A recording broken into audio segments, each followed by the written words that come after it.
Mərkəzi bank kimindir və dövlətin müstəsna mülkiyyətidir dedikdə nəyə başa düşürük? Dostlar, bir maraqlı məqamdan danışaq. Konstitusiyamızda deyilir ki, pul nişanlarını tədavülə buraxmaq və tədavüldən çıxarmaq hüququ yalnız Mərkəzi banka məxsusdur. Və əlavə olunur ki, Azərbaycan Respublikasının Mərkəzi bankı dövlətin müstəsna mülkiyyətidir.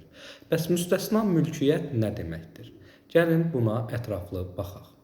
Bu o deməkdir ki, həmin obyekt, məsələn, Mərkəzi bank yalnız dövlətə məxsusdur. Heç bir vətəndaş, şirkət, sahibkar bu qurumun sahibi ola bilməz. Yəni, Mərkəzi bank tamamilə dövlətin mülkiyyətindədir.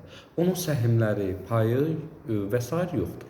Təsəvvür eləyin ki, bu bank xalqın bankıdır, amma dövlət vasitəsilə idarə olunur. Ümumiyyətlə, müstəsna mülkiyyət dedikdə istər su ehtiyatları, hava məkanı və s. Mərkəzi bankda eyni ilə hamısı dövlətin müstəsna mülkiyyəti sayılır. İndi isə gəlin keçək ikinci hissəyə. İkinci hissədə isə Mərkəzi bank necə qurumdur?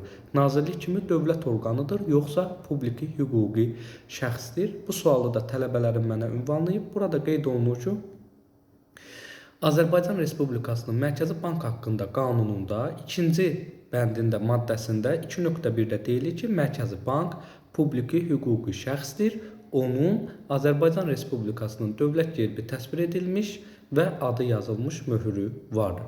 Ümumiyyətcə, uşaqlar, publiki hüquqi şəxs dedikdə dövlət və ya bələdiyyə adından yaradılan, ümumdövlət və ya ictimai əhəmiyyət daşıyan fəaliyyətlə məşğul olan dövlət və ya bələdiyyə orqanı olmayan təşkilatlardan söhbət gedir. Yəni, belə deyək, dövlət maraqlarına xidmət edir, amma idarə baxımından biraz müstəqildir. Misal üçün, bunlara aid eləyə bilərik hansıları? Eyni şəkildə Mərkəzi bank, Dövlət İmtahan Mərkəzi, məsələn, Dost Mərkəzi, bunların hamısı publiki hüquqi şəxsdir. Ona görə də Mərkəzi bankda işləyənlər dövlət qulluqçusu sayılmır. Sadəcə, belə deyək, Mərkəzi bankın əməkdaşları sayılır. Uşaqlar, izlədiyiniz üçün hər birinizə təşəkkür edirəm. Sağ olun.